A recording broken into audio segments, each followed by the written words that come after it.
Okay, I'm reloaded. Big Cappuccino here. Just to light a little bit. This is show and tell number 174.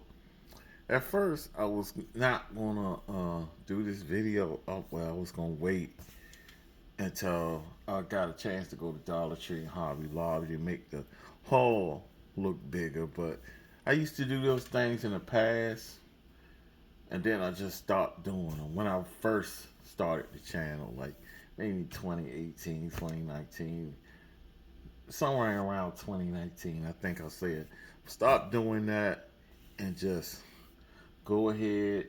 Sometimes when I get something and just show it and show you the whole, you know, to let people know that, like I always say, this is not the best podcast channel. It's not the worst either. Sometimes I have two pieces that I found. Sometimes it's 30. Just the way it is. And this channel is not monetized. So I do the best I can when I can. And sometimes household issues and other stuff like that. Household issues and work issues. Then I had some personal things going on. We all do. But I wasn't even looking for diecast. That's usually how this hobby really happened, to be honest. When I first found my first super treasure hunt, I think I was going to shop for groceries. There's just a dump bin there. And that was, and I kept having those types of situations. Before I know it, just picking up stuff I like. My desktop's full. My TV stand's full. There's TV stand in my bedroom before the one I have in my living room. But oh well. But anyway, let's continue. Uh, I was at Safeway, like I said before, which is a grocery store, southeastern part of the United States for my international viewers. Um, just basically just picking up some pun intended, no pun intended, odds and ends, which is one of my very name of my video series. But and I just happened upon a little dump bin, and they keep dumping periodically, but they don't dump like they used to.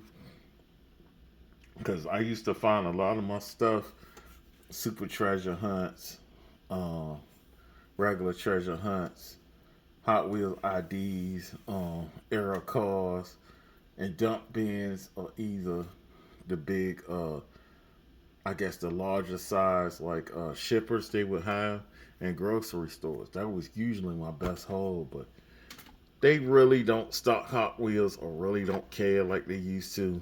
And I'm really thinking a lot people, more people are paying attention and just taking the treasures, the super treasure hunts and regular treasure hunts out of the cases even before they hit the floor most times. So go figure. Anyway, we got this Honda CB 750 Cafe from Hot Wheels Moto. A lot of these older. I said I wasn't gonna collect too many of these motorcycles. I think I only collected like one, two of them because they had. I think because they had Moon Eyes livery on them or something like that. I think so. I can't find the other motorcycle right now, but I had one. I only collected because they had Moon Eyes on it. This is HW Moto, like I said. It's pretty cool. It's got blue and orange on it, which are my favorite colors. So, with that black on the bottom, that's what's kind of. But the scale is always so funny for these motorcycles. So, it's not in scale with these cars. So, next we got the Dodge van from HW. What's this? Oh, the 55th anniversary race team, which I didn't pick up that set. I stopped picking up them anniversary sets, like when they had the blue and chrome and different ones. And I stopped picking them up like maybe like three, two, like, and I think in 2020, I think I only got one from there because just no deco on it, no tail lights, no headlights. Castings are usually fantasy now or something they always do, and it's just taking up space right now in my collection that I don't have right now. So when it comes to mainlines, I have to be very picky. And this doesn't have tail lights, but it has headlights done. And I think I only have one of these casting because I have like some Johnny Lightning and Green Light. I think Johnny Lightning, definitely Johnny Lightning. I think I had Green Light Vans, more Green Light Vans than Johnny Lightning, but yeah, because it has this chrome interior. This was the drift van casting too. It's supposed to have like a go kart in there. It's got that chrome interior, and this is orange and blue too. So I like orange and blue. So this is pretty cool. Too bad they didn't do tail lights on that, but oh well. Next we got the '84 Sport Quattro Audi from HW. It's an '80 series, which it doesn't have tail lights done or headlight. Yeah, it's got headlights done, and you can see the Audi symbol, which is strange. Yeah. Actually, the later Audi, I think I want to say the 86 or 1990. Oh man, it was somebody in the neighborhood I used to walk by, certain, I don't know, it was parked. And I always liked that car, man. And I had a, later on, I guess one of my uncles had it later on, had the Audi 5000, which was cool. And found out it was a mechanical nightmare. And my dad had one later on. He tried to give me, but I didn't want it. I didn't want it.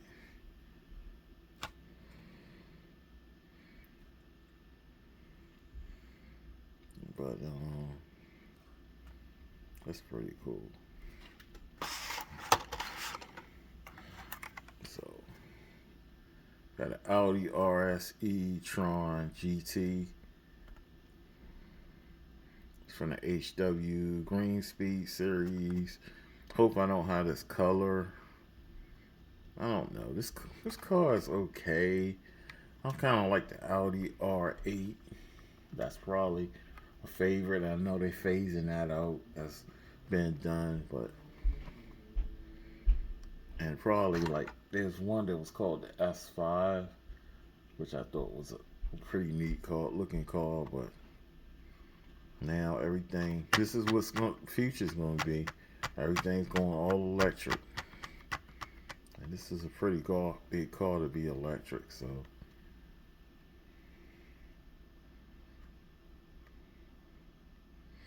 I guess they're taking a cue from Tesla. That's if Tesla can make pretty much fast SUVs. Guess every other car maker's gonna try to. So, but this is what I was. First thing I saw, to be honest, and I was excited to see that. I don't know if this is the first color variation, but I had seen it on other people's, and I was like, man, I hope I get one. And it was the only one in the dump bin. It was a whole lot of these other ones that I seen. Probably not the Honda uh, motorcycle, but it's only one of these, and it's an '89 Mercedes Benz 560 SEC AMG HW Turbo Series. AMG been around for a while, and so it's kind of was a separate company. Then I think Mercedes Benz pretty much. I don't know if it was former employees of Mercedes Benz from like the 70s who split off. By the 80s, started their own little tuning company or something. But Mercedes Benz ended up buying them, I think, in the later 90s. But they always worked close with Mercedes Benz, so there was always AMG. But you had to order them from Germany at first, or if you was lucky to have one come across the pond, the water, I guess, to the U.S., and you would find them in like special dealerships and stuff like that. But until like I think the early 2000s, then they just was it the early 2000s, mid 2000s. Then you just AMG everything. It was available through the Mercedes Benz dealership. You just had to pay more. But this is the big boy. Before they had the 600 Benzes, this was the big boy. You was spending big money for this one. I think this was the rival of the BMW. I think they had the 7 Series. Then they had the 8 was it 850, 840, 850. Yeah, they were going head to head. And then Lexus got in the deal, Toyota, when they made Lexus. And it's done right. Look, it's got the big Benz symbol on the front. This is the one everybody wanted back in the day. You were doing big things if you had this. Pretty much, it's equivalent to having a Rolls Royce.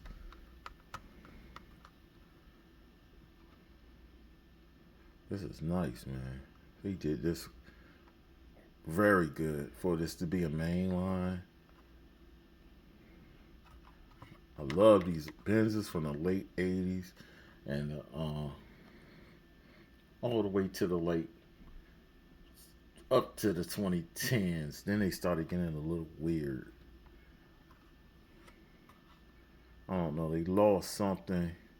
Trying to be too sporty, probably. But this luxury model right here, this is nice right here. Man, this thing is nice.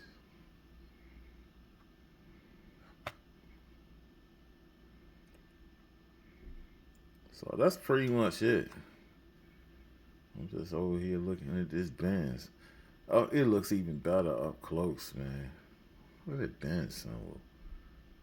The lights are done right. Oh man, they did a great job on this. Even the tail lights. Wow. And I've seen this in person because I know, in fact, in my neighborhood, not too far away from where I live, there's a garage where they strictly deal with like mainly German, but they deal with like high profile cars like this, and they're certified to work on Audis and BMWs and Benzes and Porsches and I seen one like not so long ago. Sometimes I talk to the mechanic guy there because I know him, but yeah, man, it's a nice one. That's pretty much it. Like I always say, this is not the best diecast channel. It's not the worst either. The model here is to show a little love to the diecast. I hope that all you subscribers, I want to thank you for supporting me. As for the random viewers, like I always say, this is not the best diecast channel. It's not the worst either. I encourage you to subscribe, hit the notification button, leave a like or dislike behind, leave a comment behind. Until the next time, this is Big Dapper Chino signing out. This has been Show and Tell number 174.